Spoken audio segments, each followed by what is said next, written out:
Salut les amis, salut tout le monde et bienvenue sur votre chaîne d'information préférée, la pluie de l'info.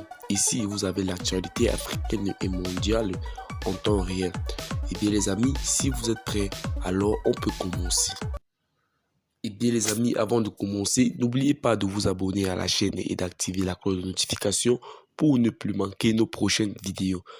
Et bien les amis, nous tenons à rappeler que les images utilisées dans nos vidéos sont à titre illustratoire. C'est donc sur cette lancée que nous vous conseillons et nous vous recommandons de rester poli dans l'espace commentaire sous peine de voir votre commentaire tout simplement supprimé. Mali, la force française Barkhane annonce l'arrestation de 6 suspects à Gossi. Que s'est-il passé à Gossi ce dimanche 17 avril 2022?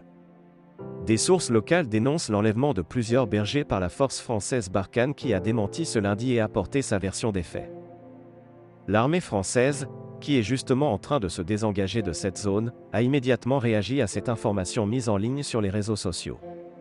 Selon l'état-major des armées, une opération antiterroriste a bien eu lieu à Adiora, dans la nuit de samedi à dimanche, au cours de laquelle non pas 5, mais 6 suspects ont été arrêtés. Interrogatoire. Ils sont actuellement interrogés par la force Barkhane, indique l'état-major, qui précise que l'opération en question visait des combattants de la Katiba du Gourma, affiliés au GSIM, le groupe de soutien à l'islam et aux musulmans, lié à Al-Qaïda au Maghreb islamique. Et que ce groupe aurait été ciblé en réponse à plusieurs attaques perpétrées contre la force française et contre la population locale, sans davantage de précision.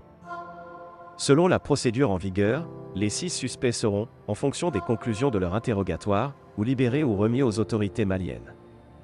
L'armée française ne fait état d'aucune personne blessée ou tuée, ni d'un côté ni de l'autre, au cours de cette opération. Barkhane se retire de Gossi. Il n'était plus qu'une centaine à stationner encore dans la cuvette de Gossi. Ce mardi à la mi-journée, ces derniers soldats de Barkhane ont donc pris la direction de Gao.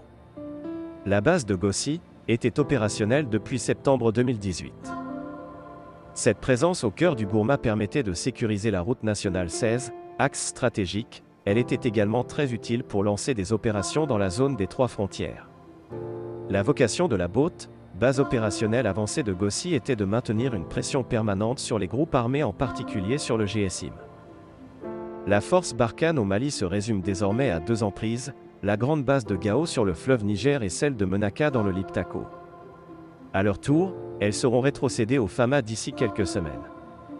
La lutte contre les groupes armés terroristes va cependant se poursuivre, notamment depuis le Niger, et la base aérienne projetée de Niamey, mais avec des effectifs qui seront sans aucune commune mesure avec ceux qui étaient déployés au Mali.